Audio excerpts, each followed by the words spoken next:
My name is Maya, and for as long as I can remember, my life has followed a carefully mapped path. I was born into a warm, loving Jewish family. My mother's brisk hands kneading challah dough every Friday, my father's steady voice reciting the Shema in the evenings, my grandparents telling stories of old-world shtetls and the miracles that shaped our people. Growing up in that sacred rhythm, I learned early that tradition was both anchor and compass. I carried a deep affection for the rituals that wove my identity together. The flicker of Shabbat candles, the hush of the synagogue, the taste of honey and apples on Rosh Hashanah. Yet, even as each ceremony comforted me, I felt the stirrings of a quiet restlessness, as though my heart were searching for something just beyond the familiar glow of our stained glass windows. Every weekday, I rose at dawn for the grind of my corporate marketing job. I loved the challenge, crafting strategy decks, pitching campaigns, watching ideas take flight. But by late afternoon, I was bone-tired. My calendar was a blur of client calls, performance reports, and interminable email threads. As much as I admired the hustle of my industry, I often felt caught in a treadmill, energized by small victories yet drained by the endless chase. Still, I reminded myself that stability was a blessing. In a world where so many struggled to find steady work, I told myself I was lucky. I reveled in the sense of accomplishment when a campaign launched successfully, but when the glow of achievement faded, it left behind a gnawing emptiness I couldn't quite explain. My favorite refuge was the walk home. As I left the fluorescent glare of my office building and stepped onto the city streets, I pressed play on my favorite podcasts, or simply let the hush of early evening wash over me. Here, amid the hum of distant traffic and the chatter of neighbors heading home, I had a few precious moments to untangle my thoughts. The sidewalks teemed with people, young professionals tapping on phones, families pushing strollers, street vendors packing up. But in my solitude, I could draw a quiet line between who I was and who I wanted to be. Someday, I thought, I would pause the relentless routine and listen to the deeper questions rising within me. But for now, I tucked those questions away, promising myself I'd return to them when life slowed down. It was during these solitary walks that I began to realize how hollow my prayers had become. I recited the familiar words each morning blessings, the Amidah, the Birkat Hamazon, with mechanical precision, but the syllables felt like echoes rather than living expressions of faith. I cherished my Jewish heritage, but I couldn't deny the nagging doubt. What did I truly believe? Was I chosen, as our scriptures proclaimed, or simply a devoted follower going through the motions? I feared that admitting such questions, even to myself, felt like a betrayal of my family, my community, and the generations who had clung to these promises through hardship and exile. My husband, David, was my rock, kind, steadfast, endlessly supportive. He noticed the furrow between my brows after a long day, but whenever I tried to broach my misgivings about faith, I held back. I conjured images of disappointment in his gentle eyes, imagined him worrying I was abandoning everything we'd built together, our home, our shared dreams of children, our plans for a life steeped in tradition. So I swallowed my doubts, convincing myself that silence was easier than risking a rift between us. I buried the questions deep beneath work deadlines and household chores, convincing myself that if I simply stayed busy, my unease would vanish. Lately, though, the weight of unspoken thoughts began to press down so heavily that my shoulders ached. I hadn't lit the Shabbat candles in weeks, too exhausted after work, too tangled in mental to-do lists to remember. My mother's gentle reminders over the phone felt like reproach. Maya, you know how much this means to me. I nodded through the call, guilt knotting in my chest. I promised I would start again next week. But next week never came. On that particular Friday, I left the office as usual, the sun dipping low in a riot of pinks and golds. I slipped my phone into my pocket, choosing to savor the fleeting warmth of dusk rather than scroll through notifications. Thoughts of my parents' house, where the aroma of chicken soup would have been drifting from the kitchen, flitted through my mind. I wondered if my mother had already lit the candles, her face soft with reverence. I envied her certainty. Lost in memory, I rounded the corner onto the crosswalk, eyes fixed on the glow of a bakery sign promising fresh challah. My mind replayed the blessings I once spoke with conviction, the voice in my head asking, "Is this all there is?" I stepped forward, oblivious to the world beyond my reflection. I didn't hear the engine rev or the driver's panicked shout. I didn't see the headlights barrel toward me. All at once, I was on the street, and then, in a heartbeat, everything went black. I never saw it coming. One moment, I was lost in my thoughts, replaying the prayer I'd half remembered, marveling at the golden glow of sunset on the pavement. And the next, the world tilted and everything went white. The impact knocked the breath out of me before I even knew what had hit me. There was a sharp, hollow crack, metal against bone, and pain bloomed in my hip like a hot, spreading stain. My knees buckled and I gasped, my hand shooting out to brace myself against the unforgiving asphalt. For a second, I felt the sting of gravel digging into my palms, the roar of an engine, and the panicked screams of strangers, all as distant as echoes in a canyon. Then the pavement fell away. Time fractured into pieces. I was weightless, untethered from every physical sensation, drifting in a space that wasn't quite darkness but not light either. I felt a dizzying sense of being everywhere and nowhere. My memories, my fears, my regrets, and my wildest hopes floated around me like loose threads, waiting to be pulled. I no longer knew which part of me was real flesh and blood, and which part was just a flicker of consciousness slipping between worlds. Then, almost imperceptibly, the void began to shift. A soft glow appeared, pale and diffuse, as though someone had gently dimmed the sun behind a veil of mist. It wasn't harsh, it was the opposite of everything hospital bright I'd ever experienced. It felt alive, breathing around me, humming with a present warmth that made every cell in my body, or whatever remained of it, thrum with recognition. I drifted toward that glow, drawn by some force I couldn't name. As I moved, the light pooled, deepening into molten gold, rippling in hues of white and the faintest blue. I expected to feel fear, or at least confusion, but all I felt was relief, as if I'd finally come home after a lifetime of wandering.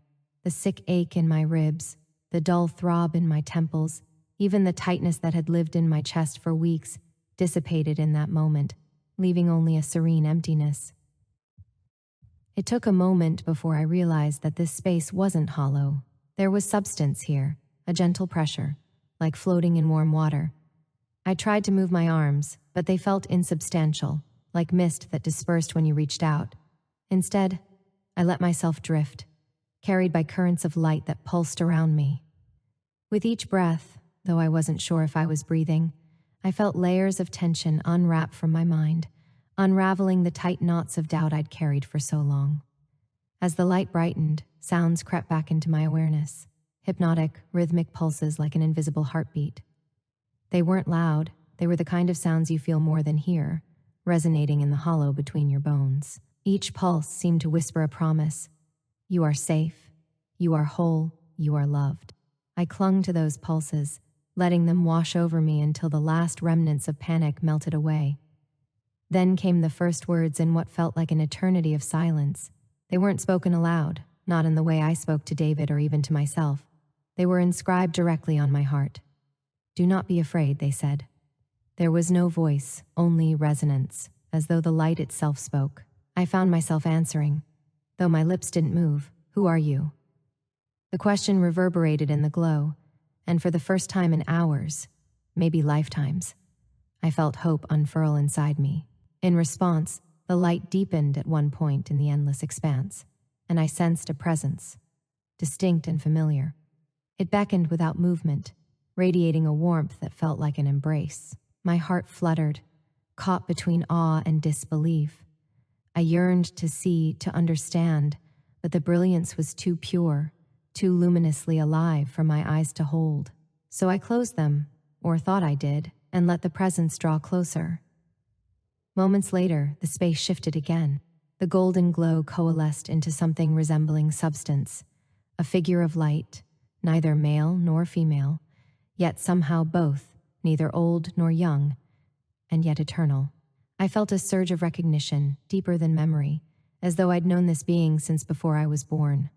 A profound peace settled into the core of my being, so deep that it transcended words. I opened my mind to the presence, without fear, without reservation. Why am I here, I thought.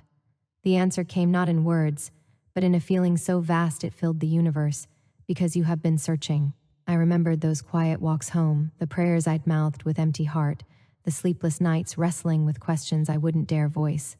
And suddenly I knew this moment was not an accident. It was the culmination of every doubt, every longing, every breath I had ever taken.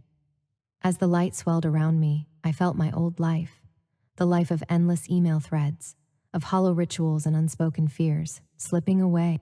But it wasn't a loss.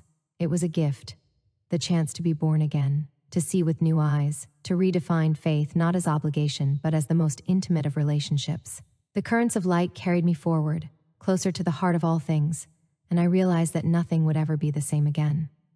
In that place, suspended between worlds, I surrendered completely. I let the light enfold me, and I whispered back, with every fiber of my being, I'm ready. I didn't know how long I floated in that luminous expanse. Seconds, minutes, lifetimes. Time felt irrelevant. All I knew was that the light was still there, wrapping me in its gentle glow, and that my heart had settled into a rhythm I hadn't felt in years, steady, trusting, open. I drifted, feeling neither up nor down, held by something without shape or boundary. I tried to gather my scattered thoughts, but they were like motes of dust in a sunbeam, impossible to grasp and infinitely glittering. Where was I? The question rose unbidden, though it felt almost too small to capture the vastness around me. It wasn't darkness, and it wasn't like any dream I'd ever known. There was no sky, no ground, no horizon, just endless light shifting in hues of gold and white, occasionally tinged with a soft blue like moonlight on water. It didn't hurt to look. It felt as though my eyes were becoming attuned to a frequency I'd never noticed before. I tried to speak, but my voice wouldn't form words. Instead, a thought drifted through me. You are here, not an answer so much as an affirmation, comforting and absolute. My mind raced to translate that into something I could understand. Here, where? Immediately the light pulsed, and I felt a ripple in my being, as if the world itself were inhaling. It was then I realized that every pulse wasn't just external, it matched something inside me, too. My own heart seemed synced to this place. It's peaceful, I finally thought. The word resonated in the glow, vibrating like a tuning fork, and it was a peace deeper than rest, deeper even than joy, peace that felt like home, though I'd never been here before. Memories of my old life, my cramped apartment, the hum of my laptop, the tug of guilt for skipping Shabbat, felt distant, as if I were reading them in a story rather than living them. Yet questions surged through me, bright and insistent. Am I dead? I remembered the crunch of metal, the shock of impact, the sensation of everything going black. Is this afterlife? I thought of countless sermons, of the creaking pews in the synagogue, of the tidy certainty with which I'd recited blessings. None of those answers seemed to apply here. There was no judgment in this light, no fire, no thunder, no sense of right or wrong. It simply was. Another question bloomed. Why have I come? I sensed purpose, as though every step I'd taken in life, every prayer, every doubt, every fleeting longing, had led to this moment. Still, I felt unprepared. I reached out internally, craving guidance. Show me, I thought. Tell me. The reply came not in words but in a warmth that threaded through my chest, as if the very fabric of this place replied, soon. As I surrendered to that promise, I noticed movement at the periphery of my vision, a soft shimmer, like heat waves dancing above asphalt on a hot day. The light rippled there, coalescing into a shape that moved gently toward me. I blinked, or I thought I did, and the figure took on a more distinct form, tall, luminous, radiant, not human in the usual sense, yet undeniably person-shaped. Their edges softened the longer I stared, their outline rippling with the same golden white-blue weavings of light that filled the void. My breath caught, except I wasn't breathing, not here. My pulse, somehow perceptible, sped up anyway. I tried to steady myself, stay calm, observe. The figure advanced slowly, and with each step, I noticed a subtle shift in the atmosphere. The light around them glowed brighter, and the peace I felt deepened into something more profound, like an undercurrent of joy and knowing that lifted the shadow from every corner of my mind. Questions tumbled through me faster than I could name them. Who are you? What is this place? Do you know me? Can you answer my doubts? My heart pounded in tandem with the figure's approach. Even though they were still some distance away, I sensed their gaze upon me, soft, focused, inquisitive. Was this the moment of revelation I'd been yearning for, all those restless nights pacing my living room, wrestling with empty prayers? The figure halted, and time seemed to stretch. The glow paused, and for an instant, I could see the subtle radiance of their form as though light was flowing through them, not just around. They stood silently, and the world held its breath with me. I felt my own resistance dissolve. There was no need to perform, no need to articulate my fear or my longing. They already knew. A gentle breeze, a breeze made of light, wafted past me, carrying with it something like a sigh. The first words reached me, not spoken but felt. You have many questions.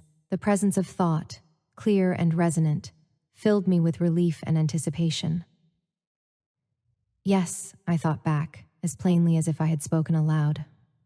So many. In the silence that followed, I realized that this was the very moment I had unconsciously waited for my entire life, to voice the questions that had haunted me and to finally receive answers. My doubts about faith, my guilt for neglecting ritual, my yearning for something real. Everything coalesced here, in the space between questions and revelation. And here I sensed I would begin to understand. I swallowed, a gesture that felt both necessary and symbolic, and steadied my gaze on the figure. Then teach me, I thought, opening my mind and heart to what would come next. The radiance pulsed gently in response, as if it had been waiting for that invitation. In that suspended moment, drifting between everything I'd known and everything I was about to discover, I felt the first stirrings of hope that this long, hidden journey of mine was finally reaching its doorway. I felt it before I saw it, a subtle shift in the very fabric of the light around me, as if the golden white glow that had cocooned me these past moments was parting to make way for something new. My heart thumped in a rhythm I could feel pulsing through every fiber of my being. Unlike the frantic, uncertain beat I'd carried in life, this pulse was steady and sure, like a celestial drum marking time itself. The light rippled, and a widening corridor of radiance stretched out before me, beckoning. I drifted forward, buoyed by currents of warmth that whispered of belonging. There was no gravity here, yet I sensed direction, a gentle tug guiding me toward the heart of the light. With each step, the glow brightened, bathing me in waves of comfort that washed away the last remnants of fear. My doubts, once knotting my chest, unraveled thread by luminous thread. I felt myself opening, like a flower unfurling its petals at dawn. And then I saw the shape. At first it was a pale silhouette against the light, almost the same color as the glow yet distinct, an interruption in the seamless sea of luminescence. It moved with unhurried grace, gliding forward on currents I could neither see nor name. As it drew nearer, I noticed that its form was vaguely humanoid, 2 arms, 2 legs, a head. But where flesh and clothing should have been, there was only living light, as if the figure were sculpted from the very essence of this place. My breath, and every breath here, felt like receiving life itself, caught in my throat. I wanted to look away, to shield myself from what felt like a revelation too profound to withstand. But an invisible tether held my gaze fast. I could feel the magnetic pull of the presence, even before I could feel its warmth intensify. Closer now. The figure's outline grew sharper against the radiant backdrop. I saw a gentle swell where shoulders would be, a slender neck, and at its center a head whose surface pulsed with infinite points of light. There was no mouth, no eyes in the conventional sense, only facets of glow that shifted and shone, like sunlight refracted through crystal. Yet I sensed eyes, hundreds of them, each one a window straight to my soul. The light around the figure flickered in response to my thoughts. I had 1,000 questions racing through me. Who are you? What is this realm? Why have you come? And beneath them all, the silent tremor. Do you know me? I willed the question into the emptiness between us, and the figure halted, as if hearing the unspoken plea. Then, without sound, communication blossomed. It was not a voice, but a resonance, a vibration of thought and feeling that filled my mind with clarity. I did not hear words, I perceived them as living truths woven directly into my consciousness. Yes, I know you. The admission flooded me with an intimacy I'd never experienced. It was as if the figure had reached across time and memory, tracing the lines of every joy and every sorrow in my life. I felt the echo of childhood laughter in my grandmother's kitchen, the ache of loneliness on nights when doubt stole into my prayers, the surge of gratitude at every kindness I had ever witnessed. In an instant, all those fragments of my story shimmered as one. I see your heart, the resonance continued. I have always seen your heart. Tears, though here they were more like droplets of living light, sprinkled down my cheeks. I felt simultaneously humbled and illuminated, as though someone had turned on a light inside me that I hadn't known was off. The figure took another step closer. I watched in awe as the light around it deepened to a richer gold, each step pulsing that rhythm of life through the field between us. My chest expanded with something more profound than breath, an awakening of purpose, an affirmation that I was here for a reason. I tried to speak, to form words with the mouth and lips I no longer felt, but my voice caught, and the only thing I could manage was a thought so raw it surprised me. "Why have you come for me?" A tender warmth bloomed at the core of the figure, and I sensed a vibration of laughter, soft, joyous, full of the delight one feels in seeing a long-lost friend. The resonance of thought came again, richer this time, because you have been searching, because you have asked the hard questions and been brave enough to face your doubts, because your soul longs for truth, and truth longs for you.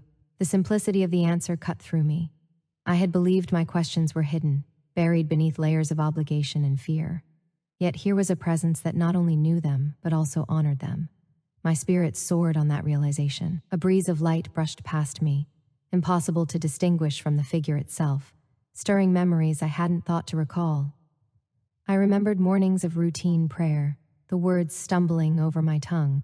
I remembered afternoons spent crafting marketing presentations, telling myself I was grateful for purpose even as my spirit yearned for something deeper. Every moment of my life, every choice and every doubt seemed to converge here. I closed my eyes, or I thought I did, and let the presence envelop me. I felt like a drop of water merging with an ocean of truth, and then softly the resonance shifted, as if preparing to speak more directly, more personally. "Maya." The sound of my name reverberated through me like the sweetest song. I blinked, or I perceived the equivalent of blinking, and the figure was closer still, close enough that I could feel the cadence of light emanating from it, each beat like the thrum of divine love. The word Maya lingered between us, and I felt the fullness of every moment leading to this instant. "Yes?" I intuited, my heart trembling with anticipation. The figure paused, and in that pregnant silence, the glow around us dimmed ever so slightly, as though granting space for what would come next. Every particle of light in that realm held its breath with me. Then the resonance came again. Slower this time, each thought precious. "You are not alone. You have never been alone. You will never be alone." At that, I felt a gentle caress, a presence that brushed across the small of my back, comforting as a mother's hand on a child's shoulder. And in that touch, I felt the promise of steadfast companionship, a covenant of love that transcended every fear I had ever known. Tears, light tears, gathered again.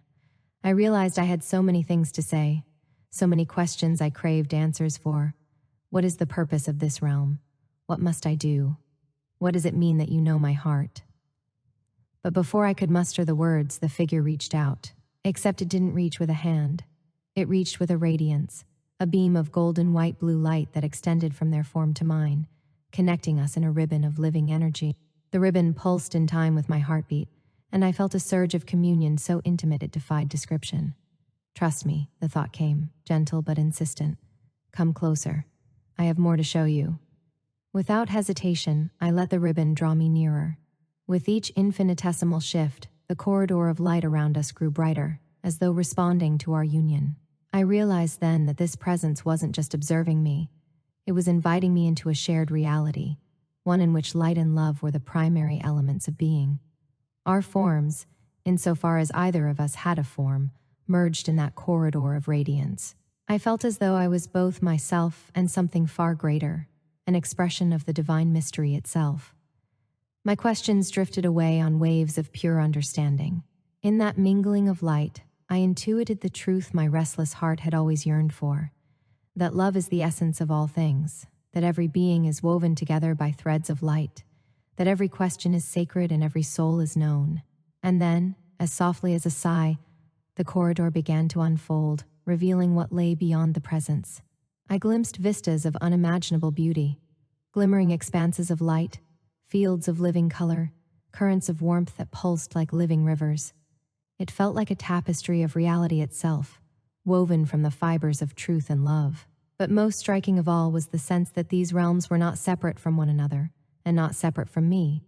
They were extensions of the same love that pulsed between us, the same divinity that called my name.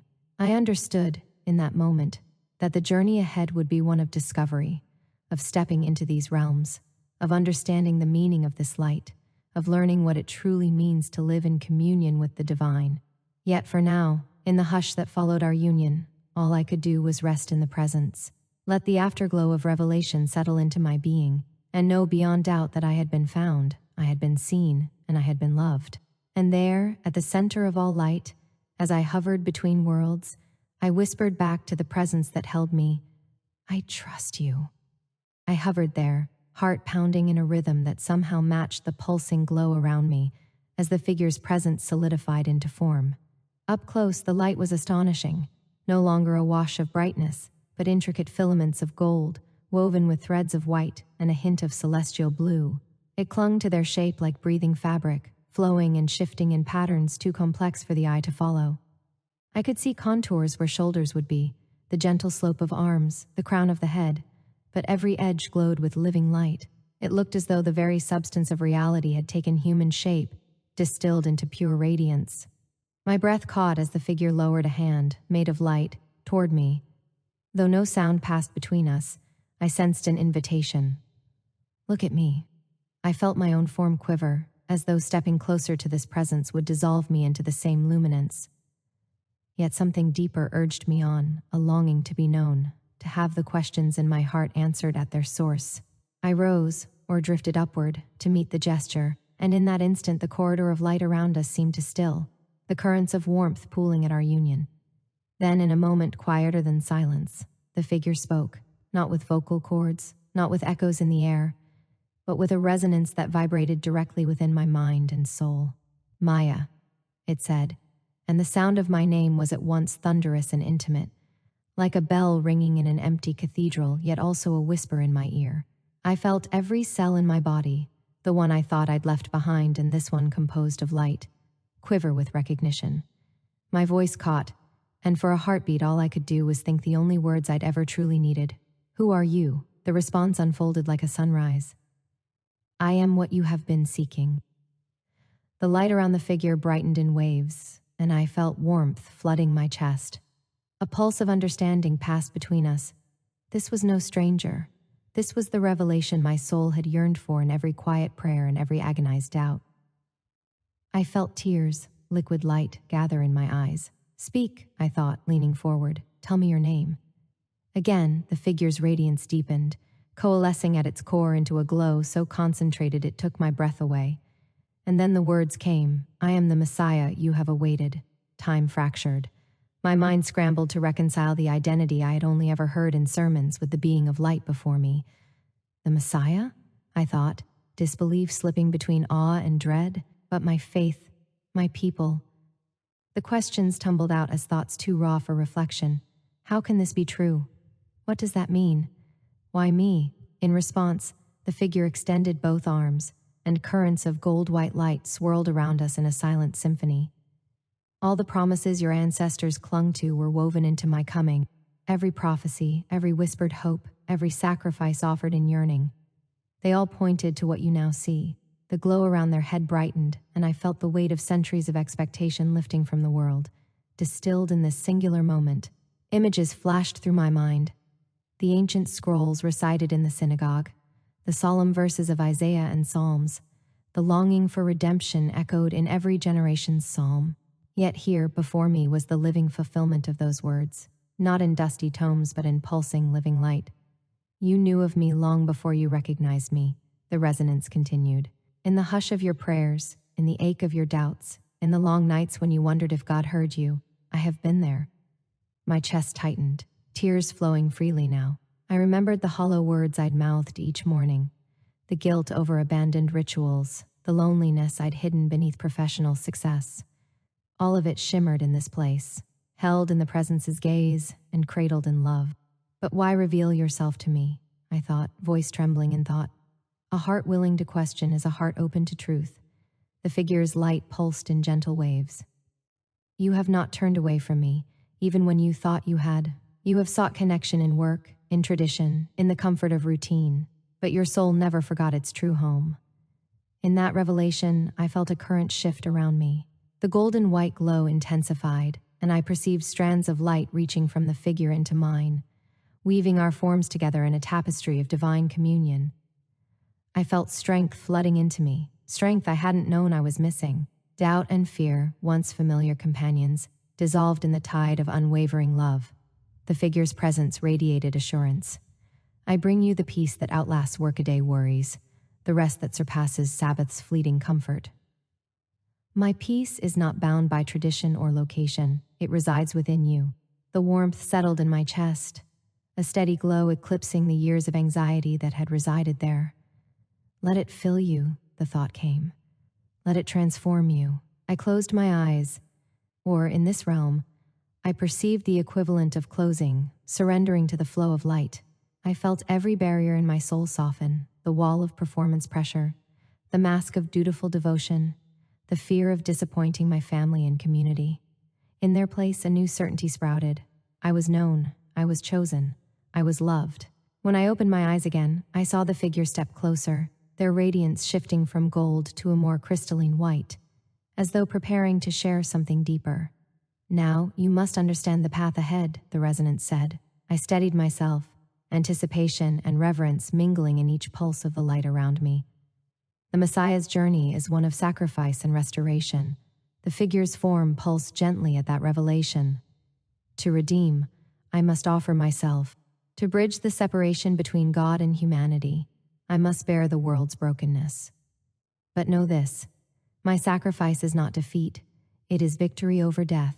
A vision unfurled in my mind, a wood beam, stark against the glow, a crown of thorns, the raw agony of suffering, and then, a brilliant burst of light, the shattering of tombstone seals, the triumph of life over the grave.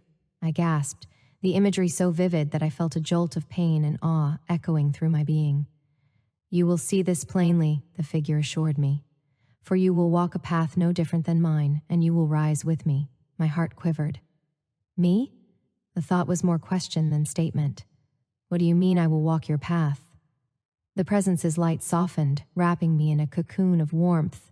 To follow me is to share my journey, through trials, through sacrifice, through resurrection. But you will not walk alone. My light will guide you, my love will sustain you, and together we will bring redemption to every corner of your life. Tears of light streamed down my face as the magnitude of those words registered. I had thought faith was about rote prayers and inherited tradition. Now I saw it was an invitation into intimate union with the living God, a partnership of heart, mind, and spirit that transcended any ritual or label. Do you accept this calling? The figure's form rippled with anticipation. Will you trust me with your life, your doubts, and your dreams? My answer rose from a place deeper than thought or speech. Yes. The word resonated not as a choice I made, but as a destiny I embraced. Yes, I will follow you. In that moment, the corridor of light flared brighter than ever, enveloping us both in a dazzling radiance that felt like the heartbeat of creation itself. I sensed every question I had carried, about belief, belonging, purpose, resolve into a single truth. I was part of something eternal, something glorious, something beyond comprehension yet entirely real. And as the light settled into a steady glow once more, I heard the final promise echo in my soul. You are mine, Maya, forever. Now, go forth and shine my light in the world you will return to.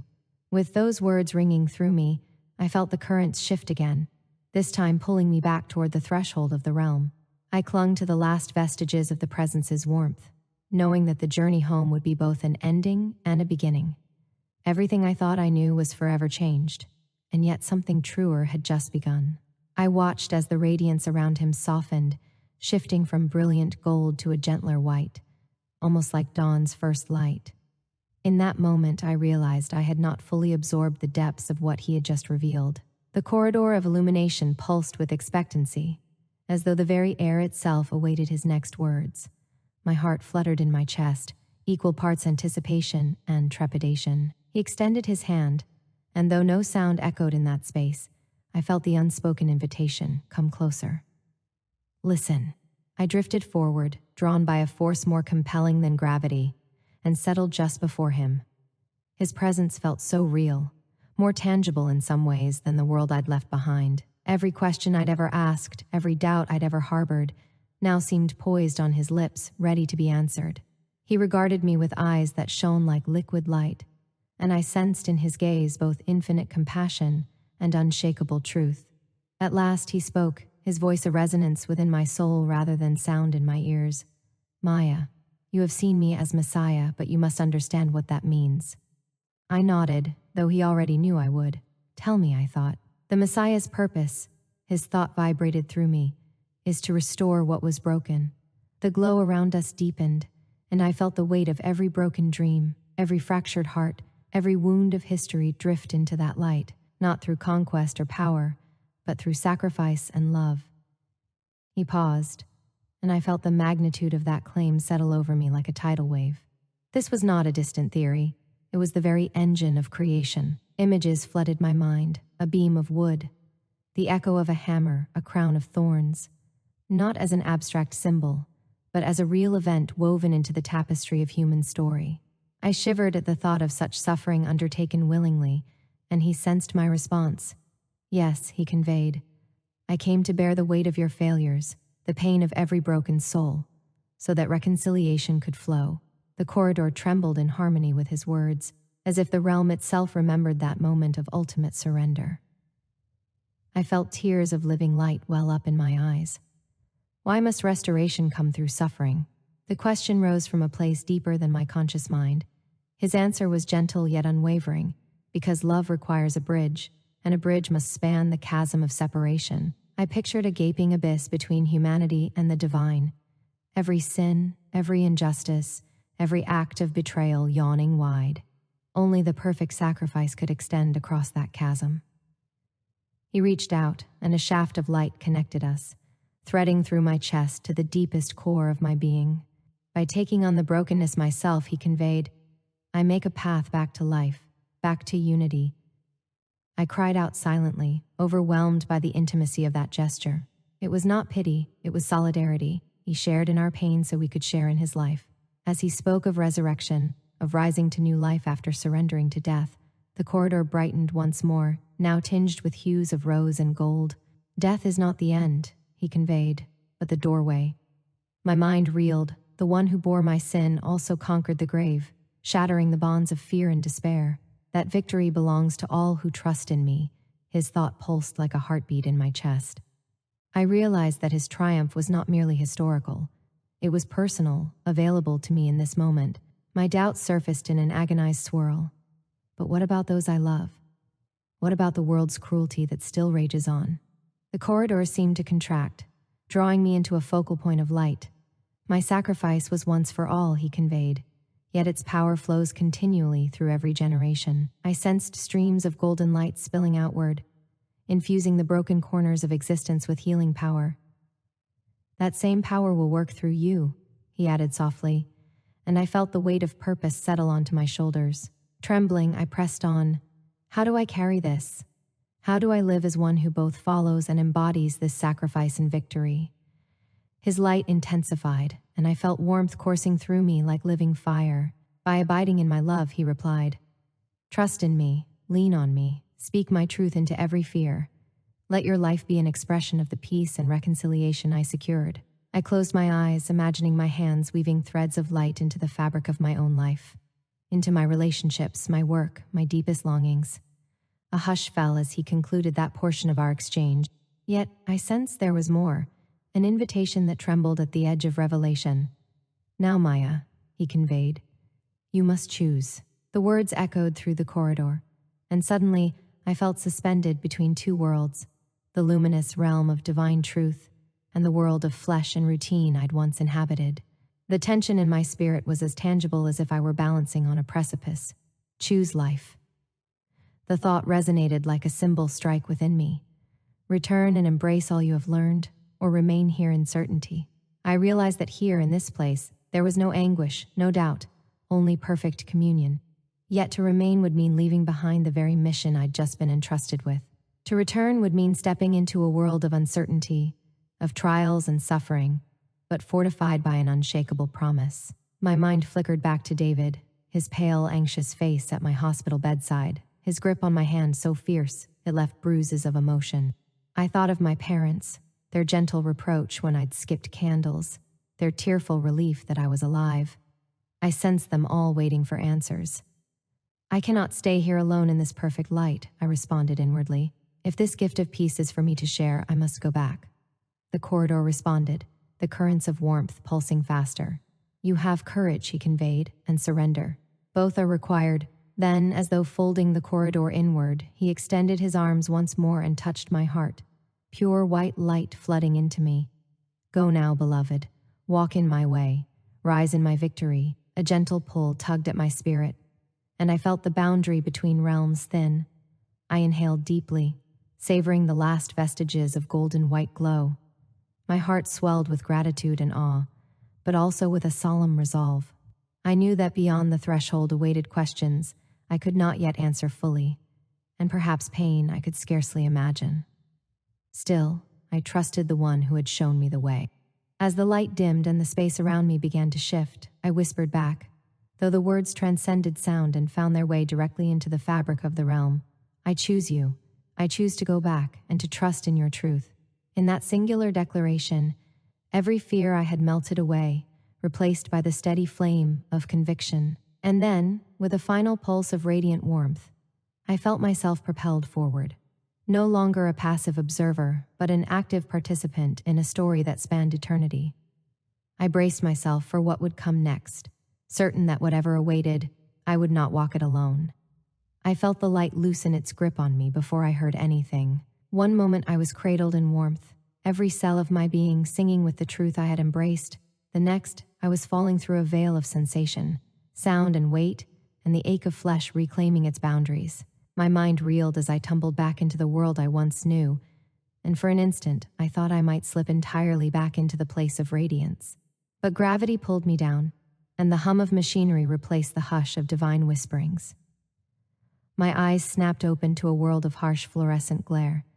The once infinite expanse of gold and white was gone. Instead, I lay on a hospital bed, sheets tucked neatly around me, the sterile walls closing in. My body felt heavy, every limb anchored by pain. A dull throb in my hip reminded me of the accident I had no memory of surviving. My ribs burned with each breath. The crisp scent of antiseptic bit my nose, and the metallic tang of blood hovered on my tongue. I blinked, disoriented, trying to steady my racing thoughts. Then I became aware of voices, low, urgent, threaded with relief. I turned my head toward the sound and saw David seated in a plastic visitor's chair beside my bed. His face was pale, eyes red-rimmed, and he gripped my hand so tightly I could feel his knuckles blanch. When he noticed my gaze, his eyes flooded with tears. Relief, joy, and something like worship shone in his expression. "You're awake," he whispered, voice cracking as though each word was a prayer. "Thank God you're awake." The reality of it swept over me. I was here, tethered to tubes and monitors, and the man I loved was watching me as if I'd returned from death itself. The memory of the light surged up in me, the warmth, the presence, the promise, and I struggled to reconcile it with the pale clinical room. "David?" My voice emerged as a fragile rasp. I tried to smile, but my lips trembled. He leaned forward, brushing a damp lock of hair from my forehead. "Maya, you scared me. You were gone for..." His voice faltered. "Your heart stopped. They said it was only for a moment, but it felt like an eternity." A wave of guilt and wonder washed through me. I remembered none of the medical details. In that other realm, there had been no time as I understood it, and yet here I was, alive. I wanted to tell him about the presence, the light, the truth I had seen. But when I opened my mouth, no words came. How could I begin? My heart pounded, threatening to betray the miracle inside me. Just then, the door swung open, and my parents hurried in, flanked by a nurse who stepped back politely. My mother's face crumpled when she saw me, her eyes brimming with tears, her lips quivering. She knelt beside the bed and pressed her cheek to my hand. "Oh, my baby," she sobbed. "You're okay.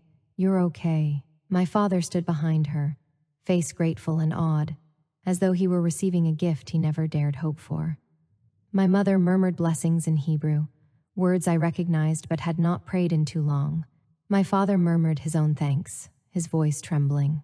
They fussed over me, checking my straightening my blankets, fussing over the slightest twitch of discomfort. Each gentle gesture, each tearful whisper, reminded me of the world I had returned to, a world bound by flesh, by rituals of care, by the ache of human love. I closed my eyes for a moment, letting their presence ground me. The truth I carried felt too vast for this small room. The peace and certainty I had felt in the radiance still glimmered beneath my ribs, but I was afraid to let it spill out. Fear flickered, fear of disbelief, of misunderstanding, of shaking the foundations of every relationship. What would they think if I told them I had met the Messiah, that I had been shown the purpose of all creation, that I had been invited into an unbreakable covenant of love? A nurse approached, adjusting my oxygen mask. "How are you feeling? Pain is normal. Take your time." Her voice was gentle, professional. I nodded, swallowing the lump in my throat. Pain indeed. To walk back into this world meant carrying the scars of it. My hip protested when I tried to shift.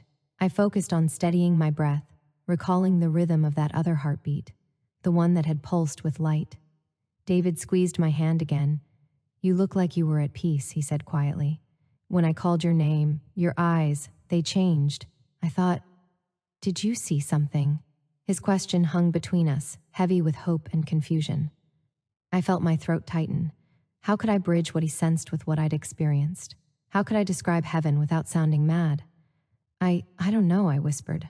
It was like I was somewhere else. I was safe. I was loved. My words strained under their own weight.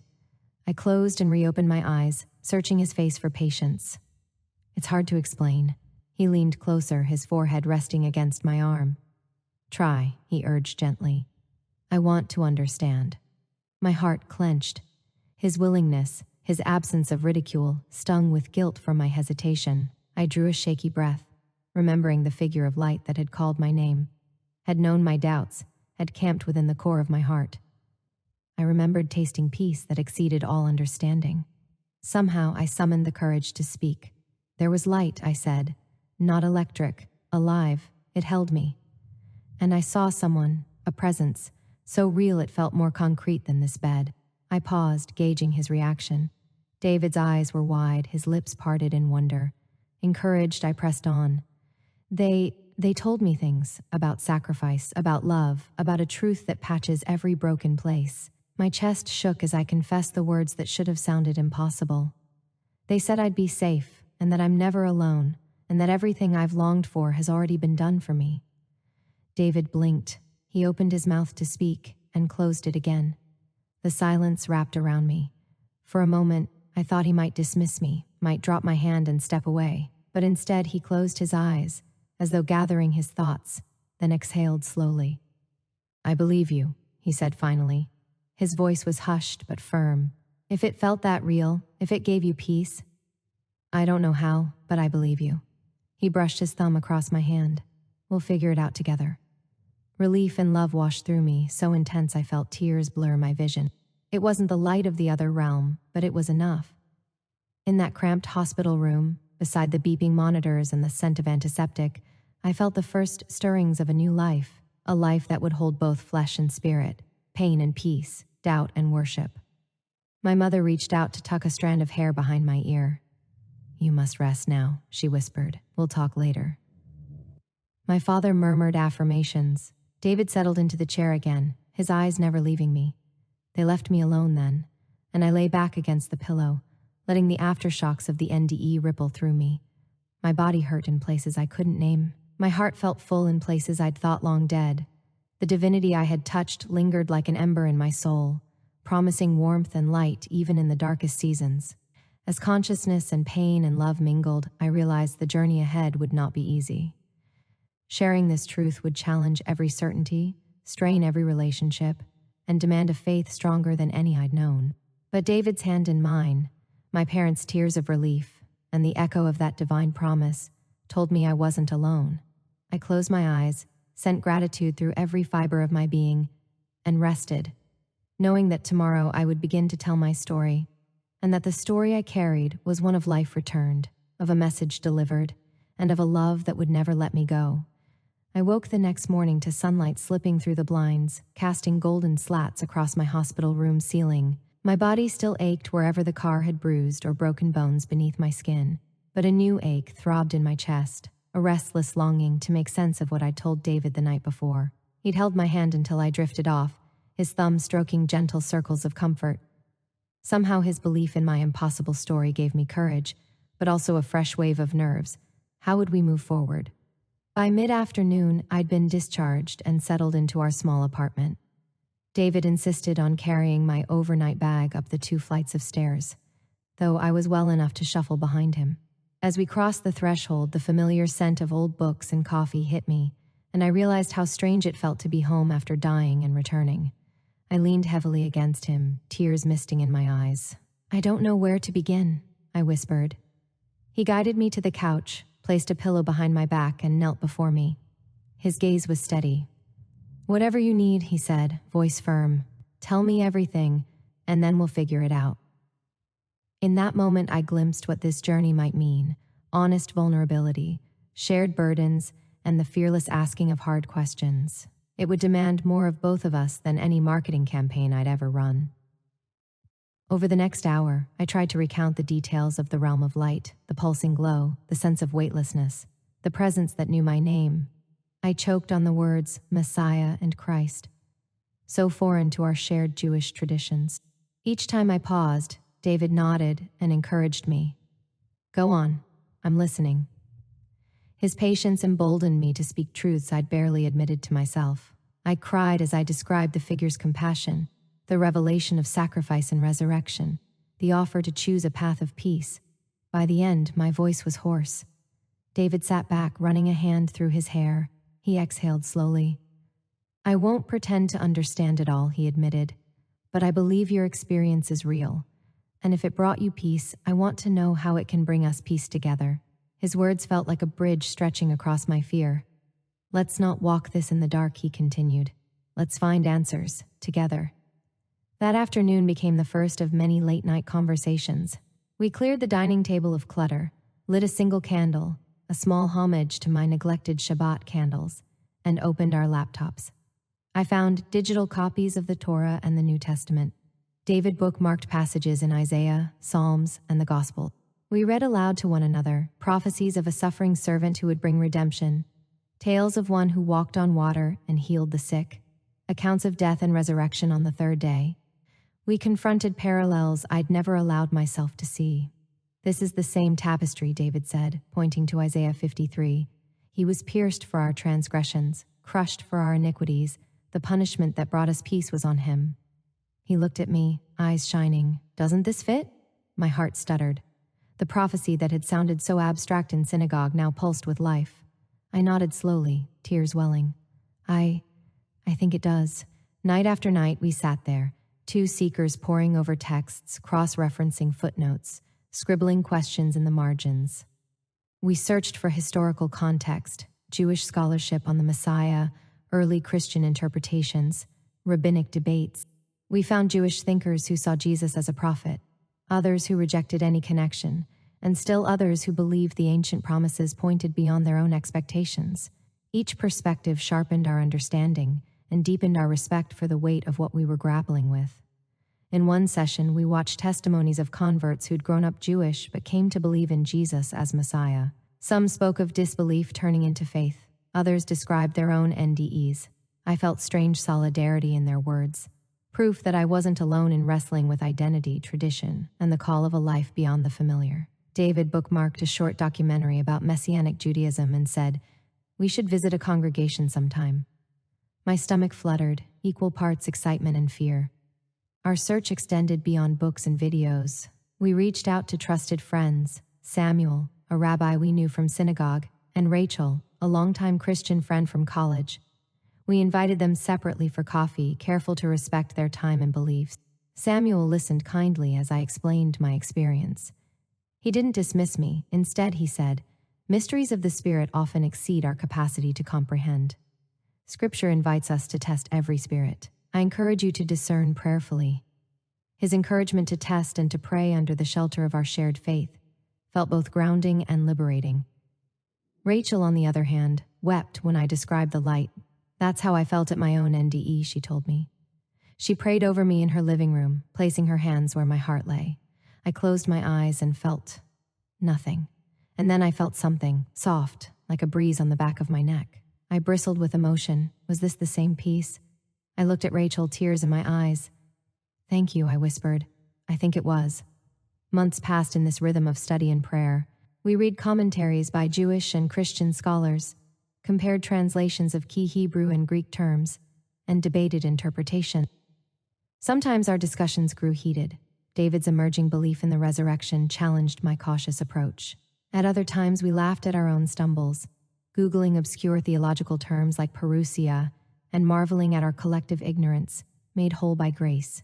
One evening, after I'd finished reading a chapter of Romans on the transformation of the heart, I looked up to find David studying me. "Your eyes," he said softly. "They've changed." I realized how the glow of that realm still lingered in my gaze. "I feel different," I admitted. "I want to live differently. I want to carry the light I saw into my everyday." He reached across the table and took my hand. "Then let's decide how."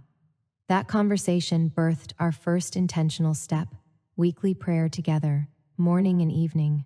Neither of us were accustomed to this routine, but we committed to it, writing prayers in our own words, confessions of doubt, thanks for the smallest mercies, petitions for guidance. Our voices grew stronger, more confident. The empty cadence of my former prayers gave way to words alive with meaning. I tasted gratitude in every line, felt humility in every confession, and a blossoming hope in every petition. We also resolved to find a community that could nurture both our heritages.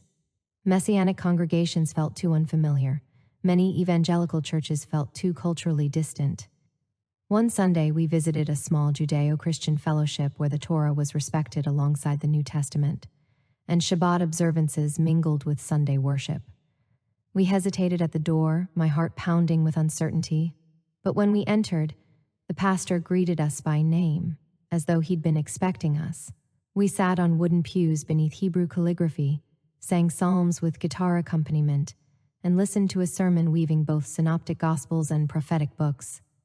At communion, we shared matzah and wine. I felt threads of my past and threads of my future weaving together. After service, congregants crowded around us, some curious, others joyous. A senior couple named Ruth and Eli invited us to their home for Shabbat dinner the following week. Their warmth reminded me of my mother's hospitality.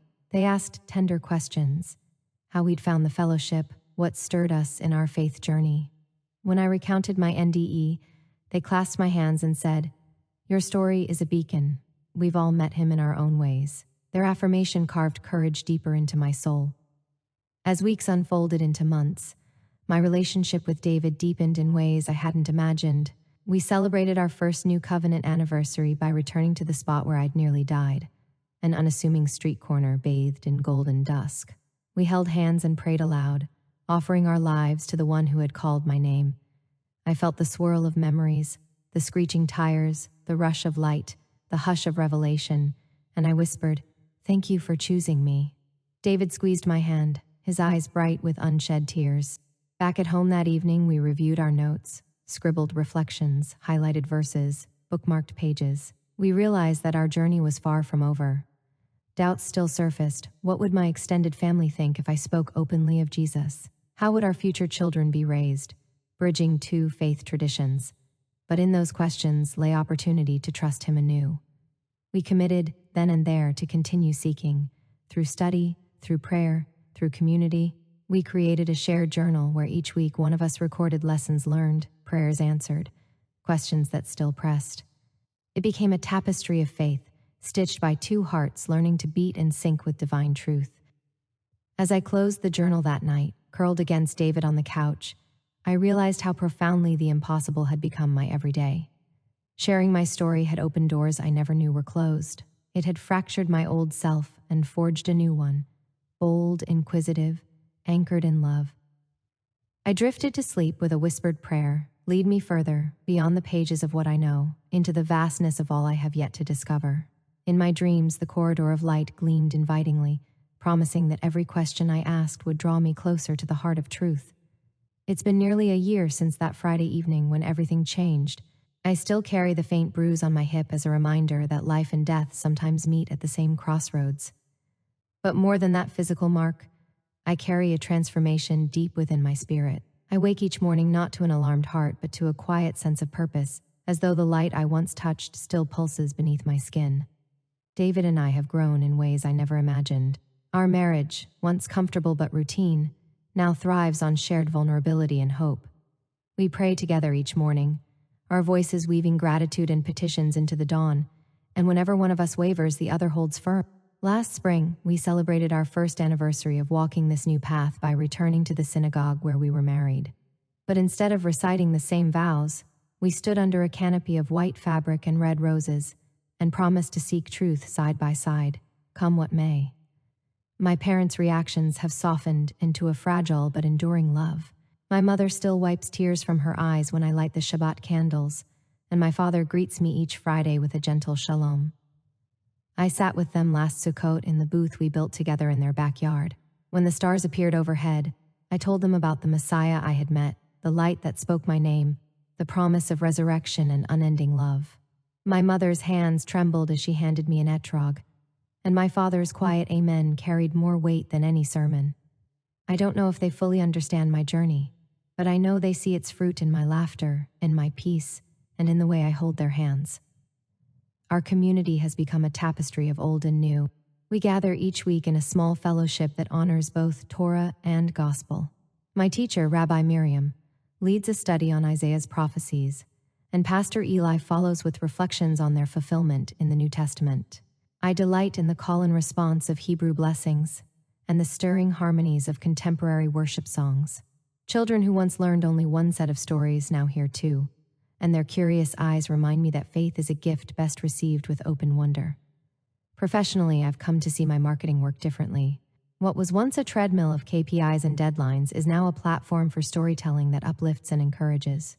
I've launched a campaign for a nonprofit that brings books to underserved schools, crafting messages not just for clicks but to kindle curiosity in young minds. Each time I see a child light up at their first library card, I remember the light that found me and gave me new sight. Of course, this journey hasn't been without its trial. There are still moments when old doubts whisper, when the noise of the world threatens to drown out the still, small voice I learned to trust. There was the day a client's harsh criticism dredged up my old insecurities, and I nearly retreated into the person I used to be, guarded, anxious, afraid of failure. But I paused, took a breath, and remembered the promise I'd received. You are not alone. I reached for a scrap of paper in my pocket, a verse from Romans scribbled after one of our first study nights, and let it steady me. Nothing can separate us from the love of God. In that moment, I chose to believe again. One of the greatest joys has been sharing my story beyond this apartment and that small fellowship. I speak at local events about near-death experiences and the power of faith to transform. I've met skeptics and seekers, people who look at me with wonder or with invitation to debate. I welcome both, because every conversation is an opportunity to learn, to refine my own understanding, and to offer the hope that saved me from the shadows of doubt. As I look forward, I see countless questions still unfolding. How will we raise our children, if God wills, amid these blended traditions? What deeper call might come next? How can I use my gifts to bring healing to fractured lives beyond my own circle? Each question humbles me, but no longer paralyzes me. I've learned that faith is not a destination but a pilgrimage, one step at a time, illuminated by the promises I now trust. Tonight, as I prepare for Shabbat, I light the candles with hands unsteady, only in their human tenderness, not in fear. The flame dances like the first glow I saw in that vast expanse, a reminder that even the smallest light can pierce the darkness. I whisper the blessing. Baruch atah Adonai, Eloheinu melech haolam, asher kidshanu b'mitzvotav, v'tzivanu l'hadlik ner shel Shabbat. I offer thanks for the gift of belonging, to my heritage, to my husband, to a community, and above all, to the one who called my name. As the flame steadies, I realize that this chapter of my life is not an ending but the threshold of every tomorrow. I am Maya, alive, transformed, and endlessly in love with the truth that found me in the space between life and death. And so I step forward into the unfolding story, trusting that each page will be written with grace, courage, and light.